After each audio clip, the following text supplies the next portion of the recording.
If you've been working out for the last few years and it looks like you only go to the gym once on New Year's and once before Thanksgiving, and you want to look like you actually do go to the gym 5, 6, 7 days a week, you look like this is what you do for a living, then you're going to want to stick around to the end of this video because I'm going to share everything there is to know about getting into that type of shape.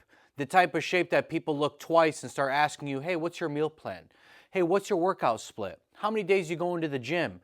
Hey, do you do this for a professional living? If you want those type of questions, even when you go to the beach and people start recognizing like, holy cow, this guy works out versus, working out recreationally and lying to everyone about the fact that you actually put in a lot more time than you'd like to admit, then you're in for an absolute treat. Let's get in today's video. Welcome to phase one, boys. We're going to actually erase this. This is from the last video. If you guys didn't watch that, let's see. I feel like there's a better one than this, right? All right, let's erase this. Yeah, so if you were here from the last video, obviously you know today is phase one of the process, which is getting into the best shape of your life. But that is all we're going to be discussing today. And then obviously we'll go into the rest of the series. If you're interested in that, just click on the link and it'll take you right over to it to get a little bit of context on this Ascension series to finding your mission, your purpose as a man. And it all starts from the greatest foundation you can possibly have, which is your body, your health, your fitness, because you realize your energy, your mental is everything in this life. If you don't have your health, you have one problem. That's the truth of it, and that's just fixing your health. Anyways, today's video is about getting into the best shape of your life to look like you are in the type of shape that is just not one you see very often. Now, a lot of the questions I get, volume, right? I'm going to go through, how about this? We'll go through FAQ, which is just frequently asked questions. Volume, I get a lot of that. Macros, I get a lot of these questions. What else do I get? Calories. Calories. What else am I getting? Split. Workout split. What other questions do I get? How many meals a day? All right, I think that pretty much wraps it up. That's pretty much everything. How many times? Frequency, which is kind of volume in my opinion, right? Let's just call that what it is. But these are the frequently asked questions I get. But truth be told, this doesn't matter as much as you think. This doesn't matter as much as you think. This doesn't matter as much as you think. This doesn't matter as much as you think. And this doesn't matter as much as you think. However, these are all something to factor in, but it's about order of importance.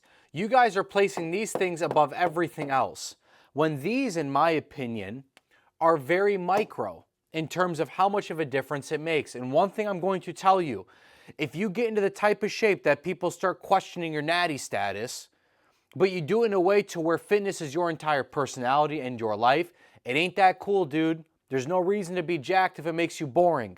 I'll tell you that much. I don't think about my fitness rarely. You want to know how much I think about my fitness is when I do these videos. That's literally as much as I think about these videos in terms of fitness. You should see me. I literally just go to the gym. I know exactly. I have a system that I just map out, which I will share with you in this video. If you watch till the end, you'll know about the whole system. But the reason why I do it this way is because the way I do it makes actual sense. It's not a math equation that requires your entire life. You're not going to restaurants and being like, well, I only have 350 more calories left. It's like, I have family get-togethers. I'm a Lebanese man. You think I'm going up to my grandmother's house or going to my aunt's house or going to my mother's house or going to see with my entire family and being like, hey, yeah, my fitness pal told me I have to be in type of shape? No, but I'm still, and the best way I can word this is I am unreasonable about my goals. I refuse to let anyone get in the way of my goals. However, I'm not going to make everyone else basically suffer as a result of those goals because that's selfish in nature. And so the way that I've come up with it is realistically, let's get rid of all of this. Because this stuff's all going to be taken care of when you understand what we need to actually be looking at, okay? Not going to lie, I'm really digging the whiteboard flow right now. I mean, I feel like El Profesor. Yeah, they call me Uncle Rommy, but you might have to call me Uncle Professor. I mean, I'm liking this. I'm liking this a lot. You got to make sure everything's clean. You see how's it clean? That's what actually Nuda used to tell me. This woman named Nuda and I used to work at Costco in college, fun fact. And she used to do this thing where she would just clean a bunch of stuff. She goes, you see how's it clean? And I didn't know what the hell it meant, to be honest with you, but now I see how's it clean, Nuda. So, nonetheless, a little bit of step back. Anyways, so really, there's 2 levers that I personally pull on to get into this type of shape, and I mean it when I say 2 levers. And these ones are extremely obvious. You guys are going to be like, what about this? What about this? I'll explain. Hold your horses. You know what they say, Rome wasn't created in a day, but Crusadia was in a few months, which is pretty crazy.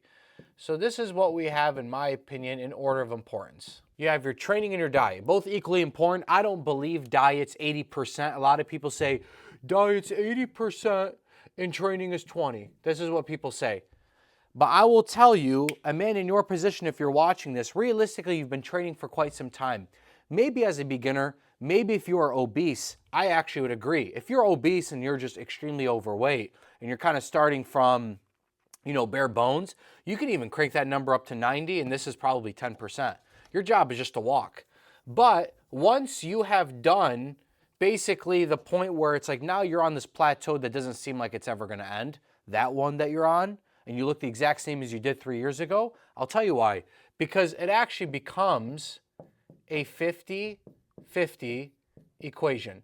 If you care to do it in a way that gives you vitality and longevity. Because technically, you could just starve yourself and tell yourself, you can't eat this, you can't eat that, you're not allowed. Am I allowed? Yes, no. Can you please tell me yes? Can you please give me permission to live my life? Yeah, then you can go the 80-80. But if you know how to train harder than even it makes sense, emptying the energy clip every single day, and I'll go into the training specifically, and you learn how to nourish your body to replenish the damage that you put it under, this is a symbiotic relationship because your diet fuels your training, but also your training is fueled by your diet, meaning you also have to be replenished through your diet. But your diet is how you're able to instill a level of intensity that is required for you to continuously grow and get stronger and develop, put on more muscle, lose more fat, get a lot stronger, get more explosive. It's all necessary. These need to work in symbiosis. It's like a swim. If you're hitting a freestyle, you can't just have one side doing all the work. You're going to end up going in a circle. It needs to be symbiotic. It's a beautiful rhythm. And that's how everything gets kicked up, because the game that I play is the metabolism. You see how I wrote that? I'll be honest with you, I was trying to get around it, but let's do this. Anyways, because I play the metabolism game, which is energy. That's all it is. Do I have the energy to move my real life forward? Because I believe training and diet are legitimate tools for me to move my real life forward, and that is done through your metabolism. This is what keeps you radioactive, and that's why it's a 50-50 equation, because you need to move your body to upregulate your metabolism. You have to spend energy in order to receive energy. If you're a lazy individual, if our bodies have been created to adapt, I really want you to think of this. If we have been evolving to adapt to stimulus, if you don't move your damn body ever, then why does your body give you any reason to be an energetic individual? It doesn't. That's why I train every single day. That's why I nourish my body correctly, is because it upregulates my metabolism. This is what keeps it moving. This is what upregulates. That's why I believe it's a 50-50 equation for what my goals are. Let's get into training specifically now, just so you understand the big picture and why we are doing what we're doing. And we're going to get into all the frequently asked questions, all right? Let me make sure it's still recording. Beautiful. So if you want big guns and you're a natural supremacist, you're in the right place. When it comes to training, because I think this is the thing most people actually struggle with more than anything, instead of you thinking, how much volume? How much this? How much that? What do I need to do specifically? What about IRR, reps in reserve, RIR?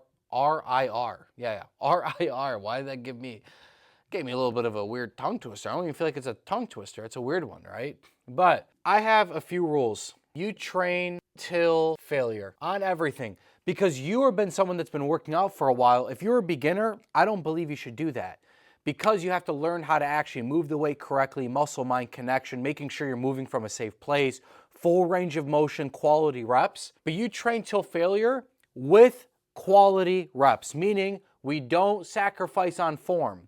You might have to in the last couple. That's completely fine. I believe in that type of ego lifting where it's like whatever you got to do at the end just to try to get the weight up, go for it. Because it's more than you'd ever would do if your stuff is going to collapse. But understand, okay, it collapsed on 5 reps. I got a couple extra sloppy ones. Now you know for the next one to be like, okay, now I know what I'm going for. A lot of people talk about progressive overload in a way that's so confusing. It's like, okay, if I just put up more weight, then I'll get bigger. That's not always the case because strength and muscle building, they're separated. There is overlap, but there is a separation in terms of the way you're supposed to move. Nonetheless, you want to train till failure no matter what your goals are because that is how you force a stimulus out of your body. This is how you force adaptation. Take it a step further. What I think of when it comes to volume, instead of thinking about volume, you should think of anatomy. You should think of anatomy. You want to know why? Let's go anatomy 101, baby.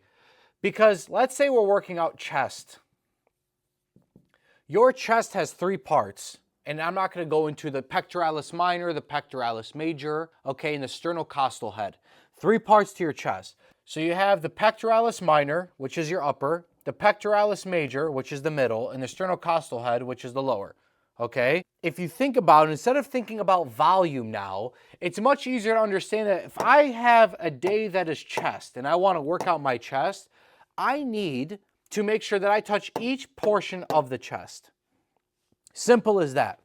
That's all you need to worry about. And what I personally do, and this is my personal style and it's worked out for everyone else that has done this, because I'm not a fatigue demon. I'm not worried about, oh my gosh, but I might build up fatigue. That's okay. That's what the gym is for. It's meant to wrestle with fatigue. I'm okay with that. But what I like to do is make sure that I have a compound movement and then plus an isolation. And I'm going to do the same exact thing for the middle, and I'm going to do the same thing for the lower. Now, when I say compound, an incline press, whether with dumbbells, it could be barbell, it could be a Smith machine, it could be one of those hammer strength machines, that type of compound. And then isolation would be maybe a standing low to high cable chest fly. It could be incline dumbbell, flies. I'm not an incline dumbbell fly lover, to be honest with you, but there's some machines for it. Doesn't really matter. But that's how I think of it as a compound movement for the upper, isolation for the upper. Then we're going to do the same thing for middle. Compound movement for the middle, which is any flat bench variation. It could be whatever you want it to be. And then isolation for the middle. It's the same exact thing for the lower. So I would do something like dips here for the lower. And then maybe, flies, which is a high to low. So you want to go high to low because you want to find the fibers. And this is another thing. And this is me going a little bit probably into too much detail here for you. But with your upper chest, they run like this. So you want to make sure that your path when it comes to the isolation is going that way. That's what makes it easy to isolate. Is if you find the fibers and how they run, it's easier to understand how they need to move. That's why you see a lot of crazy lifts now with people like with those little armbands and going like this on the incline. They're just following the fibers and just trying to make it as least instability as possible. They're trying to make it as stable as possible. Same thing with the middle. You just go down this way, which means that's why the flies, when you hit them this way, they feel like they're really connecting. Same exact thing with lower. It's the same thing. You drag down this way. It could be a fly this way. It could be a press this way. Same exact thing with dips. But once you understand that, then you understand how to find these crazy exercises. It all works. That's what makes machines so great is it's so straightforward. That's exactly what it's doing. That's why people love machine work for hypertrophy, aka muscle growth. But it's the same thing with strength. But I'll tell you for chest day, for something like a chest day, there's 2 things that I personally like to pick because strength requires the efficiency of your muscles, meaning your whole entire body is working in symbiosis to get this weight up. And my favorite strength movements for chest would be the incline and it would be dips. And I would do probably like an incline dumbbell press or an incline barbell press with free weights. It's the greatest way to do it. And I'll tell you exactly why. Because someone that has a 300-pound incline press, how much do you think they can flat press? A lot more, because incline's a lot more difficult. If you know how to incline press something, you're probably going to be able to, on a flat level, press just as much as you can incline. And it also translates over into military pressing and overhead pressing. Dips are the same exact idea, because weighted calisthenics is a wonderful way of getting stronger. It's the same exact thing with back day for me.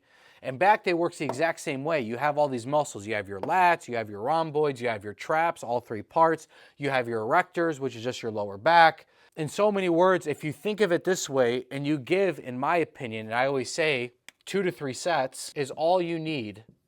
Truthfully, honestly, you can even say, and I'll even go as far as this. I don't abide by this personally. I'm not going to ever do this. It's really tough for me to do it. I do it from time to time depending on how much volume I do. But 1 to 3 sets, let's say. Point is you need to be more anatomy focused, saying, did I touch every portion of my chest if I want my chest to grow? Did I touch every portion of my back if I want my back to grow? Shoulders, same exact thing. If you understand the anatomy and the way the muscle fibers run, and you understand that you should have a compound and isolation movement per muscle, it's going to make the equation so much easier, because there is going to be some overlap and you don't have to do both of them. Right? If you're already kind of doing one that's kind of doing 2 at the same time, well, not one of those things where people do a deadlift and do a shoulder press. I'm not talking about that. But there's some exercises there's some great layover with. That's a perfectly fine thing to do, okay? Nonetheless, if you have this locked down with your training, it's going to be perfect. And I know what you're thinking about split-wise, but because I run it this way, I will tell you this before we move over to the diet, okay? There we go. You know what I do? I do what I call the Aristocratic bro split. I know it doesn't look like I spelled that right, but I did in my mind, but my hands did something different, okay? Nonetheless, I work out every single day because I believe the rent is due every single day. And if you guys are here from the last video, you now understand why I work out and what I think about when I work out. The side effect is the body I've always wanted, the aesthetics I've always wanted, the strength I've always wanted. But I use it to move my real life forward. So I like paying the rent every single day. It puts my mind in the right position and I just make better decisions as a result.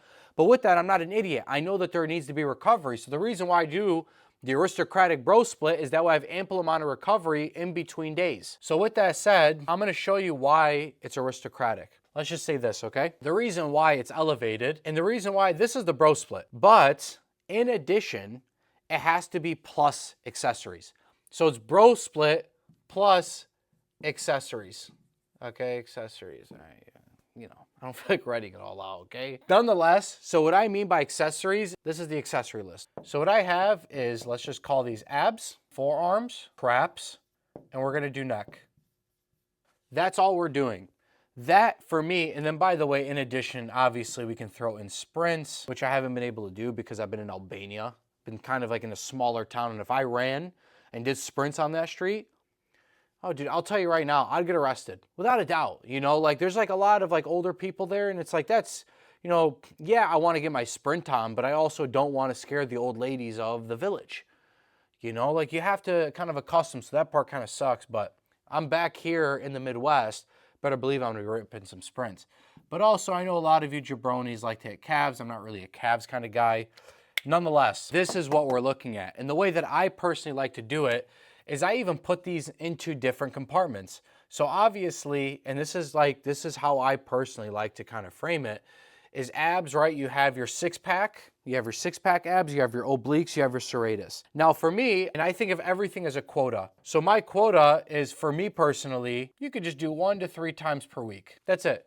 1 to 3 times per week. For forearms, 1 to 2 times per week. Traps, 1 to 2 times per week. Neck, 1 to 2 times per week. Sprints, 1 to 2 times. And then calves, 1 to 2 times. Now, understand the reason why I put 1 to 2 times for all this, probably like, oh, it's a lot. It depends on what you want to prioritize. I think all of these should be touched up at least once a week if you're running the bro split, because you're going to feel a lot better. But if you want to focus more on neck, then you make that twice a week. If you want to focus more on traps, then you make that twice a week. If you don't care about your abs at all, which I could not disagree with more, it's like your back. It's everything. It's your core. Your core is center of your body, you know? So nonetheless, if you're a jabroni that skips abs, I don't care if you're bulking or not. It's good for you, man. Trust me. That's going to allow you to be a lot more vital as a human being. Nonetheless, forearm, same exact idea. So whatever it is you want to do, you can just tack it on to one of these. So like on chest day, you could do chest plus abs. Back, do back. And by the way, if you like want to separate your six-pack abs and your obliques, you could do that. That's how I personally like to do it. You could also do plus traps. And this is already, back day is already going to include traps. Shoulders, you know, I like to put plus traps because it's not technically a part of it. We like to think it is, but definitely more of a back workout than it is anything else. This one, you could do this. You could do sprints, obviously, because it's on that leg day. I personally think you should separate them out. I think it's a smart way to do it. But what you could do is this plus forearms. And let me tell you something about leg day. Because we know this, there's a lot of testosterone release from your legs. That's why a lot of times when people start hitting legs, they start growing chest hair and stuff. There's a lot of incredible hormonal response from leg day. I'll tell you, if you're struggling with, for example, your forearms or your abs or your traps, a smaller muscle, something like your neck, you should place that on your leg day. And I know it sounds crazy, but I did read something. You guys know I'm not much of a study guy, but it made a lot of sense to me that, like, if you'd want to actually put in some extra volume, it's probably best to put it on that day. Mainly because, in my opinion, just hit legs and your forearms are also going to be super fresh, you know, unless you're hitting some crazy Bulgarian split squats and like your grip is giving out, in which case hit some abs, hit some whatever. But same exact idea, and then arms, you could put whatever with it. But this is what the Aristocratic bro split looks like. That's why a lot of people ask me, how do you train twice a day? Because what I'll do, for example, today I hit chest, and you know what I'm gonna do later? I'm gonna hit triceps later in the evening. I said, screw it, why not? Because I already hit chest and abs today, but I'll do triceps and neck later. Sometimes I'll overlap. If I don't feel like I got a good chest day in, that second workout of the day does that. That's not something you have to do, but in my opinion, 5 times per week is really all you need. You really can even do it 4 if you want, and then put biceps on a day that's not back and triceps on a day that's not chest. And you can run a 4-day a week and you're still touching every portion of the muscle. My personal opinion is you should touch up every portion of your anatomy at least 1 time per week. And if you do that, you're treading in the right direction. If you want to speed that up, you just do more of that. That's all there is to it. And then obviously the goal is you need to make sure you're recovered. And that's why your diet is so important. But this is all it is. Now think about it. Did I really go into crazy volume and have to do all this stuff? No, I'm just smart about it. Like, okay, I hit chest. I'll place one of these accessories that I think I need to hit or that I feel like hitting. But I know the anatomy of everything. And once you know the anatomy, you're just like, okay, I hit lats. All right, let's do a row. Okay, let's do something for posture. Let's do lower back. Okay, we're good. That's my back day. Shoulders, front delt, side delt, rear delt. As soon as I hit all those with a compound isolation on each, I'm done. I'm done. And then for strength, I just pick certain exercises where back, I like weighted pull-ups. Shoulders, I like standing military press. Legs, obviously a squat is absolutely fantastic. Arms, weighted pull-ups, weighted dips. You know what I'm saying? That's my point. Even then, like, I just kind of overlap. Like chest is weighted dips, incline pressing. There's just certain exercises that do a really good job of increasing strength. And there's even a lot more to that, but that's in the 55-day crusade in Crusadia. The only way to get onto Crusadia, if you actually guys want to join, is through the waitlist. That's the only way you're going to be able to do so. Anyone outside is not allowed in. You have to be on the waitlist in order to join, but we have an entire program, which is basically the program that has gotten pretty ridiculous results just all the way around. Like everyone's getting into pretty ridiculous shape. We have actually, now it's becoming normal for dudes to get steroid allegations inside Crusadia, but that's just Crusadia coded. So we have all that laid out, and that's just the foundation. Keep in mind, this is just phase 1 of the process. There's so much more to it, but this is just the foundation. But the second thing is we want to talk about diet, and I'm going to make this so simple, mainly because this video is running a bit long. Your diet comes down to doing the one thing that I do. The rule of 2. Easy as that. Rule of 2, protein with every meal, and you'll see that this is actually easy. If you just know this, this actually comes down full circle. And then in addition, never go to bed hungry, food cults. And I'm going to show you something that's going to blow your mind about this, okay? All right, so the rule of 2, simply put, is protein and carbs every meal you decide to consume. We don't snack either, by the way. No snacking, only feasting. When you eat, we eat because we're present human beings. When you eat, you eat. However, every single meal, you're either going to go protein plus carbs or protein plus fats, okay? Protein plus carbs, protein plus fats, meaning chicken and rice. If it's a lean piece of chicken, that's absolutely money. Let's do a protein and fats meal. So if I do a ribeye, is it smart for me to have rice with that? No, I'd probably go with something like eggs if I really wanted something, avocado, right? Or something just a lot lighter when it comes to fruit for dessert. I believe fruit for dessert is absolutely money no matter what. You just want to make sure that most of your meal and most of your plate is going to be protein and carbs, meaning like 80 to 90% of your plate, or protein plus fats. Both are fantastic. For me, I like to time all of my meals around my workouts. I train twice a day, so I only eat after my meals. I should say I only eat after my lifts. After my training, then I unlock the pleasure, because what I like to do is something called dangle the donut. And to me, this is a way of living life. I told you this is a tool to push me in my real life. So dangling a donut means I have to do X amount of things. And dangling a donut doesn't mean you have to train. It could be work that you don't want to get done that you know you need to get done. You can simply dangle the donut, and once you have done what you need to do, the thing that you're trying to put off and procrastinate on, you can reward yourself with a meal that'll actually nourish you, with a protein and carbs meal or protein plus fats. Now, I'll tell you, no matter what, this is going to work out for you starting off, but as you want to lose more and more body fat, you're probably going to want to lean in on this just a little bit more. But nonetheless, it's all going to work out for you, because what you're doing is making it much easier, due to the Randall cycle, to just make your body know what to do with the nutrition that you feed it. Because if you overload the 3 macronutrients, your body tends to get confused as to which one should I pick, which one's the preferred energy source. You're overwhelming your system when your metabolism isn't even locked in yet. And this just allows it to fall into place a lot easier, right? Either one of these is going to do you just fine. Trust. That's why the thing about food cults, I want you to notice something. Keto, protein fats. Atkins, protein plus carbs. Carnivore, really protein plus fats. What else? Keep on going. Paleo, protein plus carbs. My point is that's all they're doing. But what you don't realize is you can make that choice every single day if you'd like. You can make that choice every single meal if you would like. That's the beauty of it. It resets every single time. You just have to give yourself to digest. Give yourself some time to digest. And that's why I say feast, is because if you're just eating and you're still hungry and you're just waiting for your next meal, you're not getting shit done. You're just thinking about food all day long. Feast, eat, get your shit done. And then when you're done with all the shit you need to get done, then you feast again. That's why for me, I usually eat twice a day, 3 times if I want to have a snack before bed. My snacks are typically grown man size meals, but I call them snacks because when I feast, I feast. I don't eat a little bit. I'm a fat kid at heart, so I know if this works for me, it's going to work for all of you guys here. Nonetheless, that is all there is to the diet. Dangle that donut. Use your diet as a reward system. Reward yourself for doing things, but force yourself to get things done before you allow yourself to enjoy meals. You don't just get to enjoy food off of doing nothing. I personally don't like that mind frame. It's one that just breeds a little bit more laziness. This is how I've been able to be pretty ridiculously productive in ways that people don't understand. I don't sleep very much. Notice I didn't put sleep on this. My sleep is shit, objectively. And I'm still doing just fine. You want to know why? Because I operate from the spirit.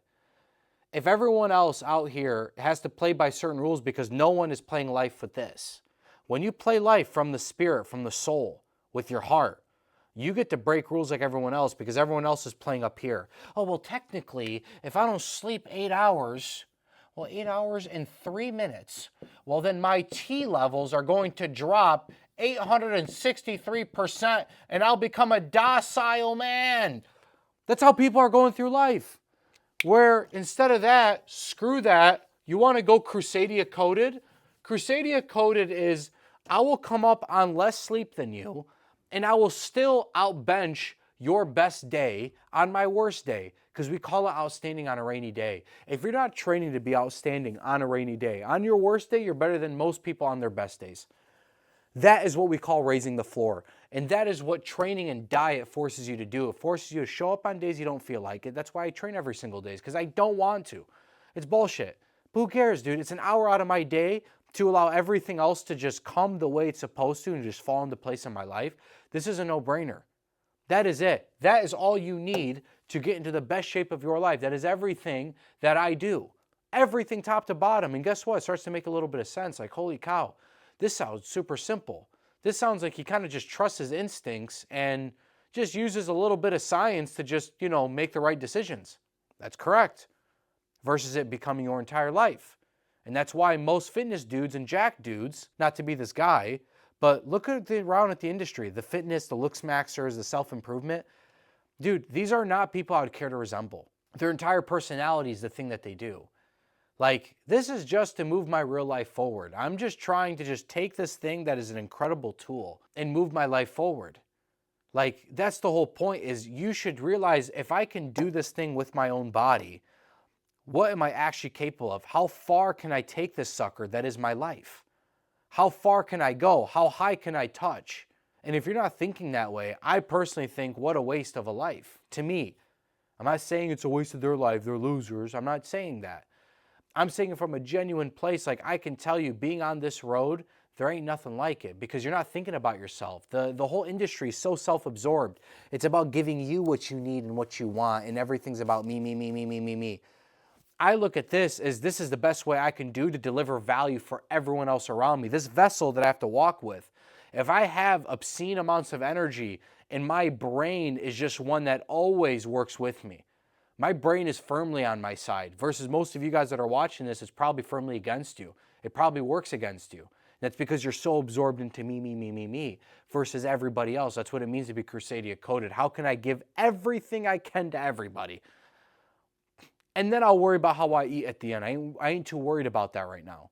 That's what it means to be Crusadia coded. Anyways, I appreciate watching this video, and in the next video, we're going to go into identity. For the first time in your life, when you learn how to do this, you're actually going to meet yourself, the most authentic version of yourself, the real version of you that you are terrified to show the world, the one that who you actually are when no one's watching, and how to actually walk into the most elevated identity that is actually you, and why that actually leads into, from body to the next stage, which is your identity.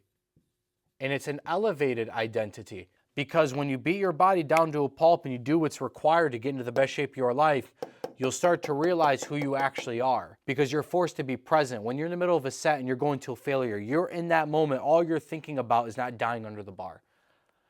It trains presence. And by you being present, you're no longer living in the past, you're no longer living in the future, you're living in the now. And that's what it trains constantly. Puts that real voice into your head that says, you know something? We need to get this done. If I were to ask you yourself, you know something, man? I need you to help me move this stuff around, and you are just fresh off of a workout, you are much more likely to say yes and say, yeah, man, let's go do it. Let's get it done. But if you're sitting down on that couch all day long, you probably be like, I don't feel like it. This is what it looks like to walk into our elevated identity. You're no longer allowing that voice to take precedent. It's the real voice internally that comes to the forefront with his own hands on the wheel.